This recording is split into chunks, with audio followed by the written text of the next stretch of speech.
우리가 지금까지 살아오면서 어떤 해는 유독 기억에 남는 해가 있습니다. 그리고 어떤 해는 유독 기분이 좋죠. 1994년 제가 결혼한 그 해 저는 웃음이 멈출 줄을 몰랐습니다. 1999년 첫 아들을 낳았을 때도 매일 웃고 다녔고요. 2002년 우리나라가 월드컵 4강에 올라갔을 때도 그게 그렇게 좋았답니다. 2009년에는 둘째 아들을 낳았는데 너무 좋았고요. 2010년에는 그 고생 끝에 박사 학위를 받으면서 너무 좋았죠. 정말 멋진 해였습니다. 여러분에게는 지금까지 살아오면서 어떤 해가 가장 기억에 남고 가장 멋지고 또 가장 행복한 해였을까요? 혹시라도 잘 기억이 나지 않는다면 올해 2026년이 그러한 해가 되기를 주의 이름으로 간절히 축원합니다. 그런 의미에서 오늘은 이사야 61장에 나오는 은혜의 해에 대한 말씀을 나누려고 합니다. 오늘 본문 2절 말씀을 같이 볼 텐데 제가 읽겠습니다. 여호와의 은혜의 해와 우리 하나님의 보복의 날을 선포하여 모든 슬픈 자를 위로하되. 어떤 분들은 여기 나오는 은혜의 해라는 말을 은혜의 태양으로 오해를 하시더라고요. 여기 나오는 해는 1976년 혹은 2026년 그런 것처럼 12달 1년을 뜻합니다. 그래서 제가 이런 오해가 없게 하려고 설교 제목을 은혜년으로 할까 생각을 해봤는데 어감이 영 좋지 않아서 그냥 은혜해로 하기로 했습니다. 우선 이 은혜해라는 표현을 쉽게 이해를 하려면 그 반대에 있는 것을 생각해 보면 되죠. 예를 들어서 1905년 을사늑약이 있었습니다. 정말 수치스러운 해였죠. 1910년 경술국치, 너무나도 안타까운 해였습니다. 1950년 북한이 남한을 침공해 들어오죠. 동족이 서로를 죽이는 비극이 벌어졌습니다. 슬픔과 수치와 고통의 해였어요. 저는 2001년이 자꾸 기억이 납니다. 911 테러가 벌어진 해였어요. 저는 그때 캘리포니아에 있었는데 뉴욕에서 어마어마한 사건이 벌어졌다라는 뉴스가 TV에 떠올랐습니다. 수천 명의 사람이 불과 몇 분 사이로 전부 한 장소에서 목숨을 잃었어요. 그리고 걸프전이라는 전쟁이 시작이 되죠. 아마도 제가 여지껏 살아오면서 경험했던 가장 잔인한 해가 아니었을까 싶습니다. 그리고 2008년 저는 당시 미국의 오클라호마에서 목회를 하는 중이었고 그 해 미국에서 금융사태가 벌어졌어요. 많은 은행들이 어려움을 겪게 되었고 그리고 많은 직장들이 문을 닫게 되었습니다. 실제로 제가 섬기던 교회에서도 몇 가정이 직장을 잃고 다른 도시로 이사를 떠나는 아주 슬픈 일들이 벌어졌었어요. 그런데 은혜의 해라는 것은 바로 그 반대입니다. 기쁨과 감사의 해죠. 슬픔과 수치와 고통이 해소되는 바로 그러한 해입니다. 이 은혜 해에 하나님께서 이루시는 일들이 있는데요. 그것이 1절과 3절에 나와 있습니다. 먼저 1절을 보겠습니다. 주 여호와의 영이 내게 내리셨으니 이는 여호와께서 내게 기름을 부으사 가난한 자에게 아름다운 소식을 전하게 하려 하심이라. 나를 보내사 마음이 상한 자를 고치며 포로된 자에게 자유를, 갇힌 자에게 노임을 선포하며. 은혜의 해에 벌어질 일들은 첫째, 가난한 자에게 아름다운 소식이 전해지는 거죠. 둘째, 마음이 상한 자를 고치는 겁니다. 셋째, 포로된 자가 자유를 얻게 되는 거예요. 넷째, 갇힌 자에게 노임이 선포됩니다. 그런데 이게 다가 아니에요. 이 은혜해에는 특별히 슬퍼하는 사람들에게 놀랍고 아름다운 일들이 벌어지게 되는데 오늘 말씀 3절을 보겠습니다.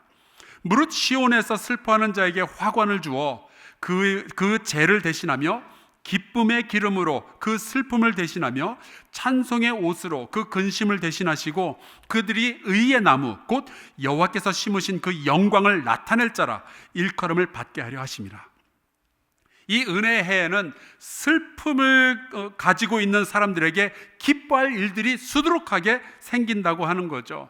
근심 대신 찬송의 옷을 입혀주고요, 슬픔과 근심 속에 있던 사람들은 팔자가 사나워서 그래, 복도 지질이 없네, 그런 소리를 듣는 게 아니라 오히려 저 사람들이 하나님의 영광을 나타낼 자들이다 라는 이야기를 듣게 된다는 거죠.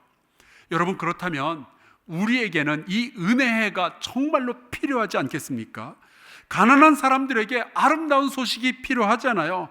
돈 갚으라는 소식 말고, 전세금 사기당했다는 그러한 소식 말고, 당신은 여전히 우리의 일부이며, 당신은 존중받아야 하는 사람이며, 당신에게는 여전히 희망이 있으며, 당신을 사랑하며 도울 사람들이 여기 여전히 자리 잡고 있다는 소식이 그 가난한 사람들에게 들려져야 되지 않겠어요? 마음이 상한 자들이 참 많이 이 세상에 살고 있는 것을 봅니다. 지난번에 통계를 보았더니 우리 양천구에서는요, 성인 거의 3명당 1명꼴로 우울 혹은 불안과 관련해서 약을 먹고 있거나 상담을 받고 있는 중입니다. 성적 때문에, 취직 때문에, 부부관계에서 마음이 상한 사람들이 너무너무 많이 있어요. 속이 터질 것 같은 사람들이 너무나도 많이 있는데, 이 은혜의 해는 이들이 시원함을 받게 되는 거예요. 억울하고 절망하던 이들이 치유함을 받게 되는 해가 바로 이 은혜의 해가 되는 겁니다. 여러분과 여러분의 가정에, 특별히 여러분의 일터에서 이러한 일이 올해 벌어지게 되기를 주의 이름으로 축원합니다. 포로되고 갇힌 사람들, 이런 사람들은 우리랑은 관련이 없을 것 같지만 그렇지 않아요. 여러분, 근심의 포로가 된 자들이 얼마나 많이 있는지 모릅니다. 두려움에 갇힌 사람들 부지기수예요. 과거의 기억에 사로잡혀서 미래로는 단 한 걸음도 나아가지 못하는 사람들 얼마나 많이 있는지 모릅니다. 5년 전에 혹은 10년 전에 생겼던 일 때문에 분노의 포로가 되어서 아직도 누군가를 미워할 수밖에 없는 사람들, 잘못된 습관에 갇혀 있는 사람들, 건강하지 않은 생각 혹은 철학, 정치관에 사로잡혀 있는 사람들이 얼마나 많이 있는지 몰라요. 이들이 진리를 알게 되고 자유함을 얻게 되는 해, 그 해가 바로 은혜의 해입니다. 근데 여러분, 왜 이 은혜의 해에 은혜라는 말이 붙었을까요? 그것은 우리의 힘으로 이룰 수 없는 해이기 때문에 그렇습니다. 이 은혜의 해가 선포되던 바로 그 당시 이스라엘의 상황은요, 절망적이었어요. 이미 이스라엘은 100여 년 전에 나라가 망한 상태였고 70년 동안 바벨론의 포로로 사로잡혀 있었습니다. 저는요 27개월 동안 군대에 다녀왔는데 그 27개월도 지옥 같았어요. 매일 기합받고 멸시받고, 물론 제가 잘못한 것도 있긴 있어요. 또 미국 달라스 공항 이민국 사무실에 30분 동안 잡혀 있었던 적이 있었는데, 그때만도요 너무 속이 상하고 자존심이 상하는 거예요. 그런데 여러분, 남의 나라에 포로로 사로잡혀 가서 70년을 산다는 건 어떤 걸까요? 내가 태어나 보니까 부모님이 어느 나라의 포로였다는 것을 알게 되는 순간 나의 기분은 어떨까요? 그 엄청나고 고통스러웠던 포로의 생활을 이제 청산을 하고 이스라엘 백성이 드디어 70년 만에 이제 다시 고향 땅으로 돌아오게 되죠. 예루살렘으로 왔어요. 근데 여러분, 고향으로 돌아온 것까지는 좋았는데 와보니 집이 없어요. 먹을 것도 없어요. 이제 어떻게 살면 좋죠? 취직만 되면은 다 행복할 줄 알았는데 아니잖아요.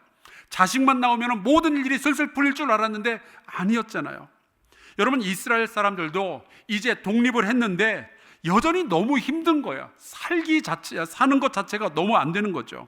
그래서 이것도 해보고 저것도 해보았지만 결국 실망만 쌓이고 사람들은 점점 체념의 단계로 들어가게 됩니다. 그게 바로 이사야서 61장에 쓰여진 배경이에요. 사람들은 그 정도 고생을 했으면 다시는 죄를 안 지을 것 같은데, 다시는 여호와 하나님 아버지의 말씀을 거역하지 않을 것 같은데, 웬걸 여전히 사람들은 죄를 짓고 있었어요. 공의가 다시 세워질 줄 알았는데 사람들은 욕심 앞에만 서면은 공의고 윤리고 다 무너지는 거예요. 그때의 상황을 이사야 59장에 이렇게 기록을 했습니다. 그러므로 정의가 우리에게서 멀고 공의가 우리에게 미치지 못한즉 우리가 빛을 바라나 어둠뿐이요 밝은 것을 바라나 캄캄한 가운데 행함으로. 여러분, 우리 인간에게 자유라는 것이 주어지면 우리는 늘 올바른 선택을 하게 될까요? 제 막내 아들이 늘 그런 소리를 해요. 자기에게도 혼자만의 시간이 필요하다고. 그러면 이 아이는 그 시간에 성경 보고 기도하고 공부를 할까요? 가끔은 그럴 수 있기를 소망합니다. 그런데 데이터를 보건대 안 그런 것 같아요. 인간이 더 똑똑해지면 세상은 더 좋아질까요? 인공지능과 로봇이 계속 발전을 하고 이제 그것들이 우리를 돕기 시작하면 우리가 상상하는 것처럼 세상은 더 정의로워지고 더 평화로워질까요?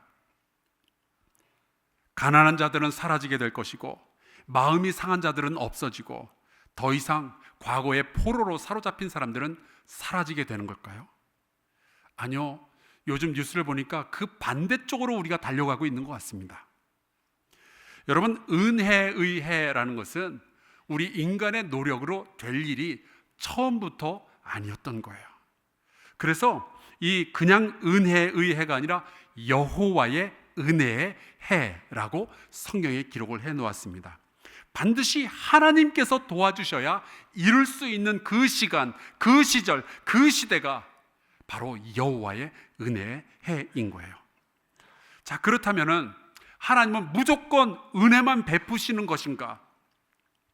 여러분, 그거 아세요? 은혜는 사랑을 증명할 수 있지만 그럼 하나님의 정의는 뭘로 증명을 해야 될까요? 우리가 잘못을 저질러도 거짓을 말하고 우상을 숭배하고 하나님을 거역하며 탐욕스러워도 하나님은 무조건 오냐 하면서 다 보다듬어 주시는 것, 그것이 은혜입니까? 우리가 죄는 져도 책임은 지지 않는 그런 촉탁소년, 그런 건가요? 아닙니다. 죄의 문제는 해결을 해야죠. 죄의 문제가 해결이 되지 않았는데 어떻게 은혜라는 것이 존재할 수가 있겠어요? 성경을 보면은 더군다나 하나님은 죄를 싫어하시고 심판하시는 분이시잖아요. 그래서 오늘 말씀에 보니까요, 은혜해라는 이야기는요, 그 옆에 보복의 날과 함께 선포가 되고 있어요. 본문 2절을 다시 한번 보겠습니다. 여호와의 은혜의 해와 우리 하나님의 보복의 날을 선포하여 모든 슬픈 자를 위로하되. 여러분, 어떤 사람들은 억울하게 당한 자들이 있잖아요. 그러면 그 사람들이 어떻게 하면 기쁨을 되찾을 수 있겠어요? 그 억울함을 해소해야죠. 누군가가 보복을 대신 해줘야죠. 여러분, 실제로 보복이 우리의 속을 시원하게 해줄 때가 많이 있습니다.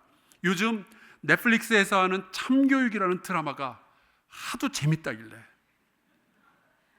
몇 개 봤어요. 근데 보복하는 게 그렇게 속이 후련할 줄 몰랐습니다. 주인공이 나타나서 피해자의 편을 들어주고 꼴도 보기 싫은 가해자를 두들겨 패는데, 아니 탤런트도 어떻게 그런 사람을 골랐을까요? 정말 꼴도 보기 싫더라고요. 그런데 그런 사람들을 두들겨 패는데 피해자의 입장에서 제가 드라마를 보니까 뭔가 희열이 느껴지는 거예요. 속이 시원해지더라고요. 그런데 여러분, 그 보복이 나를 향한 거라면 어떻게 되는 걸까요? 사실 알고 보면 우리가 참 죄 많이 지으면서 여기까지 살아왔잖아요. 하나님은 정의의 하나님이시며 죄악을 멸하시는 분이신데, 그 하나님이 만약에 오늘 우리에게 나타나셔서 우리의 모든 지은 죄를 전부 다 밝혀내시고 하나하나 보복하신다라고 말씀하시면 우리는 그러면 어떻게 되는 걸까요? 만약 우리가 지금까지 살면서 지은 모든 죄 한 건당 한 대씩 맞는다고 치면 여러분 몇 대 맞으실 것 같으세요? 살아는 계시겠어요? 제가 고등학교 때 제 친구가 저에게 그런 말을 한 적이 있어요. 이 친구가 그런 얘기를 하더라고요. 사람은 하나님 앞에 가면은 욕이나 혹은 거짓말을 했을 때마다 바늘로 입술을 한번 찌르는 벌을 받게 된다는 거예요. 이 친구의 이론입니다. 그리고 저를 보더니, 성수야, 너는 하나님 앞에 가면은 하나님이 천사에게 그렇게 이야기를 하실 거래요. 얘는 바늘로 안 되겠다, 재봉틀을 가져오너라. 은혜는 참 감사하지만 우리는 죄를 지은 죄인들이잖아요. 하나님은 은혜의 하나님이시지만 또한 정의의 하나님이시잖아요. 하나님과 죄는 함께 있을 수 없는 거잖아요. 그러면 이 보복의 날은 어떻게 진행이 되는 게 맞을까요? 누가복음에 보면 예수님께서 어린 시절을 사셨던 이 나사렛이라는 동네에 가시죠. 안식일이 되었어요. 그래서 이 예수님께서 다른 유대인들과 더불어서 회당에 모입니다. 우리식으로 하면 예배당이죠. 그리고 거기에서 성경책을 앞에 나가서 읽으시는데, 우리 학생이 읽었던 것처럼 앞에 나와서 성경을 읽으시는데, 마침 그때 예수님께서 읽으신 성경 구절이 바로 오늘 우리가 같이 읽은 이사야 61장의 말씀을 읽었어요. 누가복음 4장에 있었던 일을 그대로 제가 한번 읽어보겠습니다. 주의 성령이 내게 임하셨으니 이는 가난한 자에게 복음을 전하게 하시려고 내게 기름을 부으시고 나를 보내사 포로된 자에게 자유를, 눈먼 자에게 다시 보게 함을 전파하며 눌린 자를 자유롭게 하고 주의 은혜의 해를 전파하게 하려 하심이라 하였더라. 책을 덮어 그 맡은 자에게 주시고 앉으시니 회당에 있는 자들이 다 주목하여 보더라. 예수님께서 이 이사야 61장의 말씀을 읽으신 후에 그런 말씀을 하셨어요. 자, 이 은혜의 해가 이제 시작이 되었다고요. 왜냐하면 예수 그리스도께서 이 일을 하실 분이었거든요. 이 은혜의 해가 2000년 전에 이미 시작이 되었고 지금 우리는 은혜의 해, 은혜의 시대를 살고 있는 줄로 믿습니다. 그러니까 예수님은요, 하나님의 영이 임하였고 하나님께서 보내셔서 복음을 전하고 치유하는 일들을 늘 하셨어요. 그런데 저는 오늘 여러분께서 이 예수님께서 이사야서의 말씀을 읽으시다가 중간에 책을 덮으셨다는 부분을 한번 좀 봐주시면 좋겠어요. 오늘 우리가 읽은 이사야 61장에 보면은 분명히 여호와의 은혜의 해, 그 바로 다음에는 우리 하나님의 보복의 날이라는 구절이 나와 있어요. 그런데 바로 그 구절을 읽으시기 직전에 예수님 책을 덮으셨어요. 왜 그러셨을까요? 왜 성경을 끝까지 안 읽으셨을까요? 왜 은혜의 해까지만 읽으시고 보복의 날은 안 읽으신 걸까요? 왜냐하면 그 보복의 날은 예수님이 감당하실 부분이었거든요. 우리에게는 복음과 치유와 자유를 전하시고 우리의 죄값은 그분이 십자가 위에서 감당하실 계획이셨거든요. 이미 이것은 이사야 53장에 예언이 되어져 있는 부분이었습니다. 53장 5절, 그가 찔림은 우리의 허물 때문이요 그가 상함은 우리의 죄악 때문이라. 그가 징계를 받음으로 우리는 평화를 누리고 그가 채찍에 맞음으로 우리는 나음을 받았도다. 그가 복수를 당함으로 우리가 은혜를 얻은 거예요. 슬퍼하는 자들에게 기쁨의 화관을 주시기 위해서 예수님은 십자가 위에서 가시관을 쓰시죠.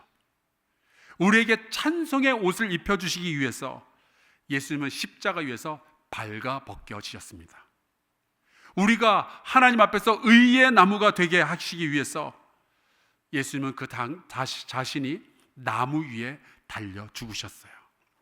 저와 여러분이 누리고 있는 이 은혜의 해를 위해서 복수의 날은 예수님께서 전부 감당을 하신 겁니다. 하나님의 은혜의 해는 그렇게 정의와 함께 완성이 된 거예요. 여러분, 은혜 중에 은혜는 우리의 모든 죄가 용서함 받는 거잖아요. 예수 그리스도 안에서 여호와의 은혜의 해는 2000년 전 이스라엘에서 시작이 되었습니다. 그리고 2000년 동안 교회를 통하여 이 은혜의 해와 죄의 용서가 모두에게 선포가 되어지죠. 그렇게 해서 오늘날 우리가 2026년 올해를 맞이한 겁니다. 자, 그렇다면 이제 우리는 은혜의 해를 맞이한 우리는, 은혜의 해를 경험한 우리는, 예수 그리스도의 십자가를 알고 있는 우리는 이제 어떻게 살면 좋을까요?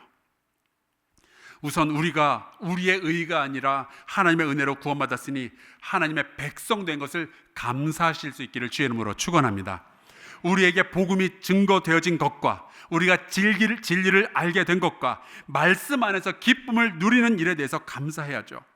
그리고 나 대신 예수께서 십자가에 달리심으로 우리는 죄의 용서함을 받고 하나님의 자녀, 하나님의 백성이 된 것을 감사하실 수 있기를 주의 이름으로 축원합니다.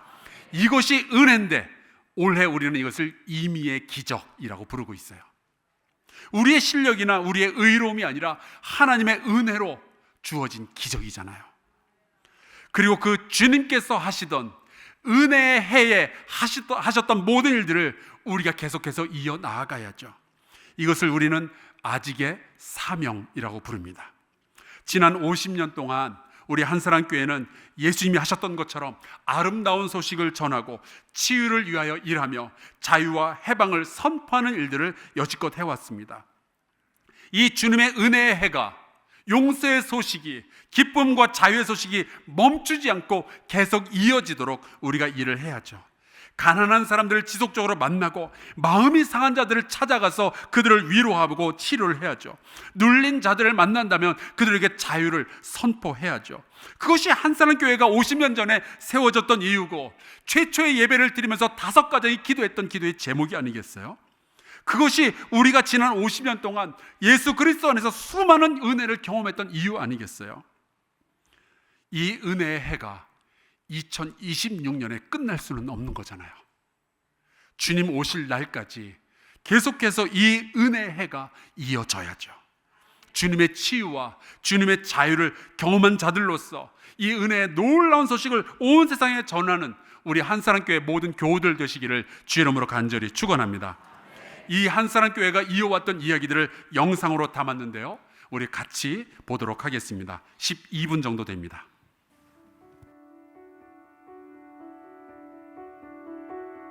누에, 작은 애벌레가 남기는 기적 같은 선물.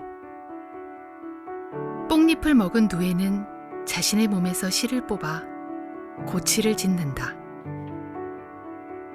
누에 한 마리가 남기는 실의 길이는 약 1.5km. 이어짐의 끝에서 실은 비단이 된다.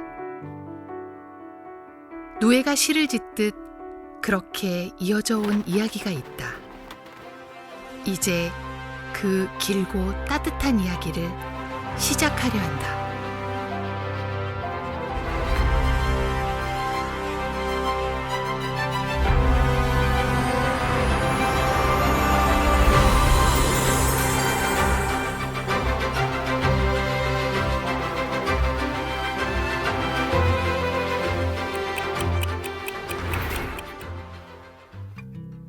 (1976년 2월) 교회를 세워보고자 의기투합한 5가정은 한 가정의 집에서 교회를 시작한다.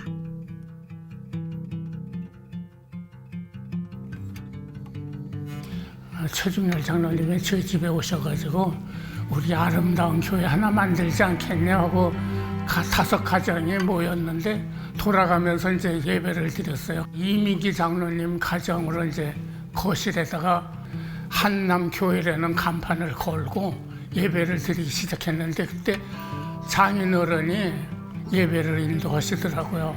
76년 6월 6일 주일날 이제 개청 예배를 드린 거예요. 한남교회 2대 목사로서 화곡동에서 시작을 했습니다.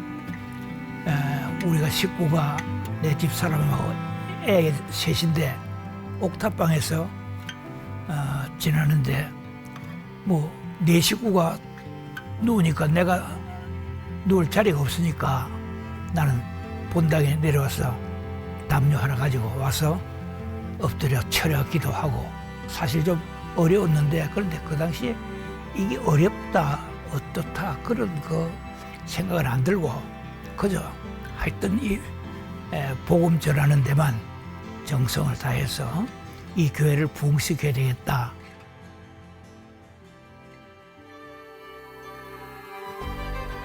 새벽 기도의 열심인 교회, 7, 80년대 한사랑 교회였다. 그때 당시에 그 새벽 기도를 통해 가지고서 뭐 그냥 그 통성으로 하는 그 소리가 그냥 본당을 꽉 채우죠. 그냥 주여 주여 하는 그 소리치는 소리가 뭐 그 열기가 대단했어요. 이명훈 목사에 이어 2012년 3대 담임 목사로 취임한 황성수 목사는 사순절 40일 새벽 기도라는 전통의 밑그림에 색을 입혔다. 매년 40일, 40가지 이야기의 향연이다. 황성수 담임 목사님의 전통을 지키겠다고 하는 그런 그 열망이 있으시고 또 말씀이 좋으시기 때문에 지금 담임 목사님의 그 노력이 지금 그런 전통적인 기도회가 되지 않았나. 10년 전에 저희 고등부 학생인 오토바이 사고가 크게 났었어요. 그래서 그게 위독했고 병원에서도 이 친구는 가망이 없다. 근데 그때 전 성도가 매일매일 하나님께 간절하게 기도했고요. 그래서 결국에는 그 친구가 살았습니다. 기적을 맛보았습니다.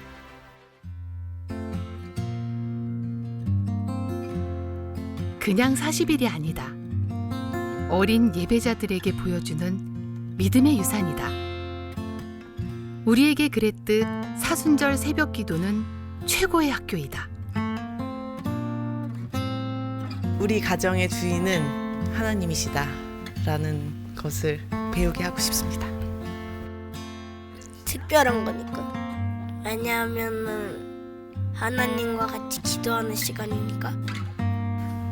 동생 깨워서 내년에 꼭 오게 해줄 거예요. 기도의 유산은 우리의 다음 세대, 꽃으로 이어진다.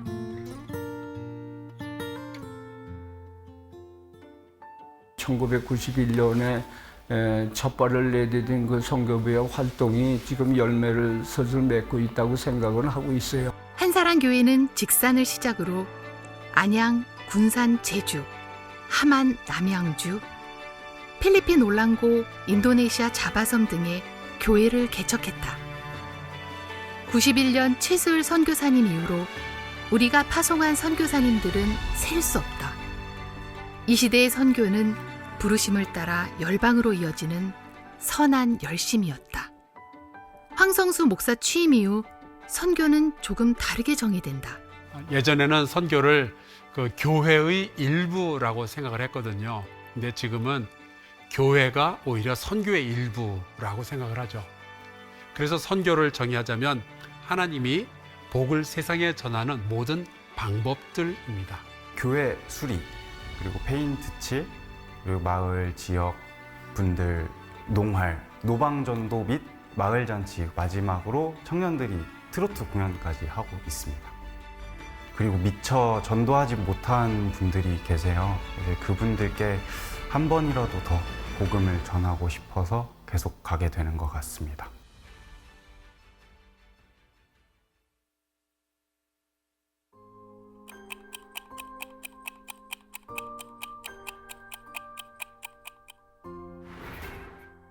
코로나 바이러스 감염증에 걸린 국내 첫 확진자가 발생한 가운데 이 확진자와 가장 기억에 남는 위기라고 한다면 코로나 팬데믹이었던 것 같아요. 드디어 이제 예배당에 모이지 않고 온라인으로만 예배를 드리기로 했을 때 텅 빈 예배당 안에서 카메라만 앞에다 두고 설교를 하는데 정말 막막하더라고요.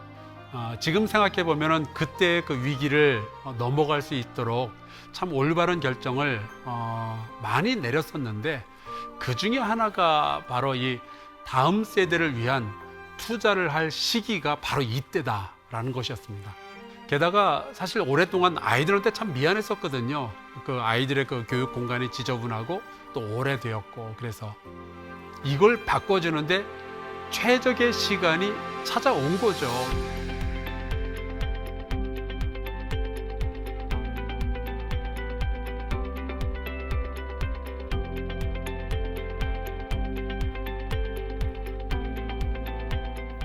일단 시설이 너무 좋았고 예전의 예배실과는 달리 되게 깨끗하고 안정된 분위기여서 놀랐습니다.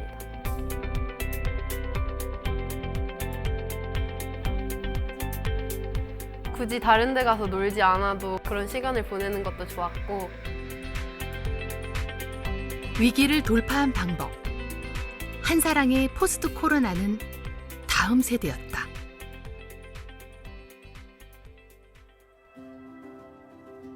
한사랑교회와 협업했던 거는 따뜻한 겨울나기 김장 나눔, 그다음에 또 지역 아동센터의 후원 사업, 그리고 주민자치의 특화 사업 및 공간 나눔, 다양한 사업들을 함께 협력해 왔습니다. 2023년 12월 한사랑교회가 양천구로부터 지역사회를 위하여 헌신봉사한 공을 인정받아 표창을 받았다. 교회가 받은 건 처음이라고 한다. 교회가 폐쇄적이라는 생각을, 그런 인식을 갖고 있었거든요. 그런데 이렇게 같이 협업하면서 보니까 너무 적극적이고 열성적으로 앞장서시는 모습을 보면서 새롭게 인식을 했어요. 그 교회에서 주시는 화수락 도시락을 가지고 한 번, 두 번 지속적으로 방문하다 보니까 그리고 너무 고마워하셨었고, 그리고 나중에는 그 도시락에다가 고맙습니다 이렇게 딱 5글자를 써서 주신 경우도 있었었는데요. 그 어르신의 어떤 고맙습니다라는 그 마음들, 그런 것처럼 한사랑교회가 항상 지역사회 곁에 있으면서 편안하게 우리가 다가와주는 그런 존재인 것 같습니다. 하나님의 눈길은 항상 사람을 향해 있다. 우리가 이웃을 바라보는 이유이다. 사람과 이어지는 이유이다.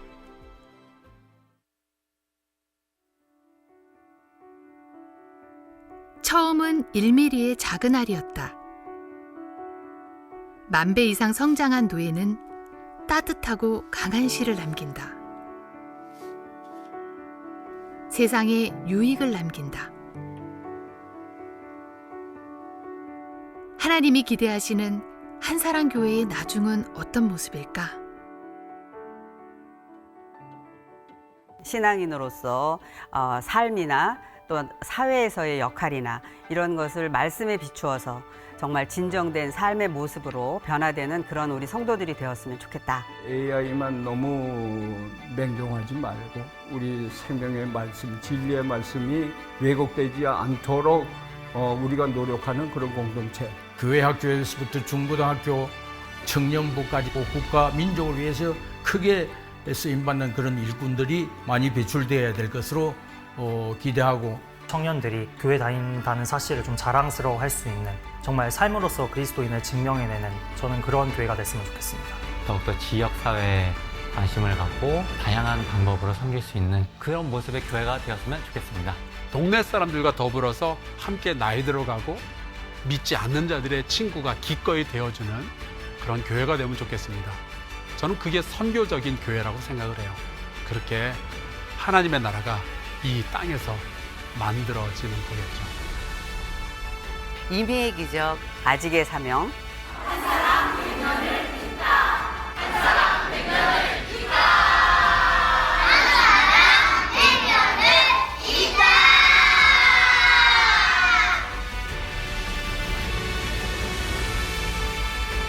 이미의 기적, 아직의 사명. 한사랑 100년을 잇다.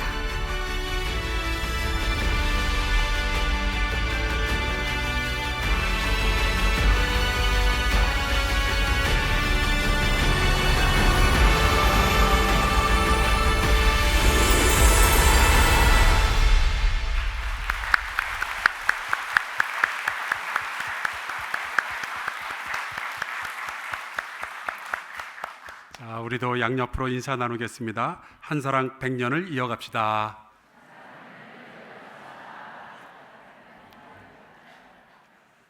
예, 우리 함께 찬송가 210장 부르고 같이 기도하도록 하겠습니다.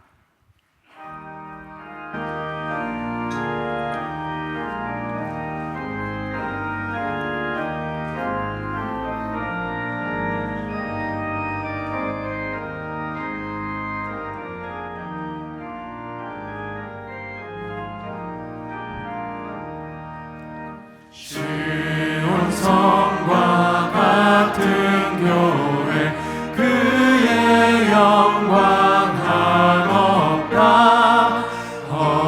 허락하신 말씀대로 주가 친히 세웠다. 반석 위에 세운 교회 흔들 자가 누구랴. 모든 원수 에워싸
하리라.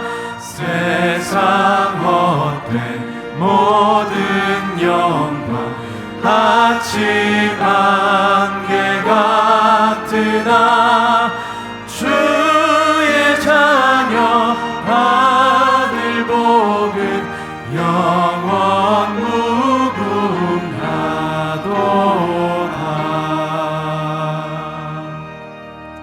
우리 함께 목소리 앞에서 기도하겠습니다. 주님이 선포하신 은혜의 해가 우리만이 아니라 온 민족과 나라와 언어 가운데 전해지게 하여 주옵소서. 이 땅에 있는 가난한 자들과 상처 입은 자들과 눌린 자들과 슬퍼하는 이들이 기쁨의 옷을 입게 하여 주옵소서. 우리에게 주어진 이 거룩한 선교의 사명이 계속 이어지게 하여 주시옵소서. 함께 통성으로 기도하겠습니다. 하나님 참 고맙습니다. 주께서 우리에게 지난 50년 동안 은혜의 해를 경험케 하여 주셔서 감사합니다. 한 해 한 해 은혜 없이 살았던 적이 없어서 주님을 기억하며 주님을 찬양합니다. 여호와 하나님 아버지, 아직도 이 세상에는 하나님의 은혜를 깨닫지 못한 이들, 여전히 눌려있는 자들, 여전히 마음에 상처 있는 자들이 수없이 많이 있습니다. 하나님, 우리의 교회를 일깨워 주시고 우리에게 기름을 부어주셔서 그들에게 하나님의 은혜의 소식을 전할 수 있도록 하나님의 복 내려 주시옵소서. 우리 한 사람 교회를 선택하시고 보내셨사오니 아버지여, 이 사명 충실히 잘 감당할 수 있도록 아버지 돌보아 주시기를 간절히 소망합니다. 아버지 역사에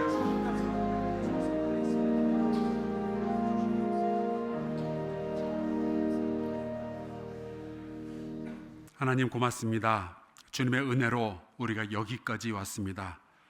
하나님께서 시작하신 은혜의 해가 있어서 우리가 지난 50년 동안 그리고 올해도 하나님의 은혜의 해를 경험하며 살아왔습니다. 감사합니다.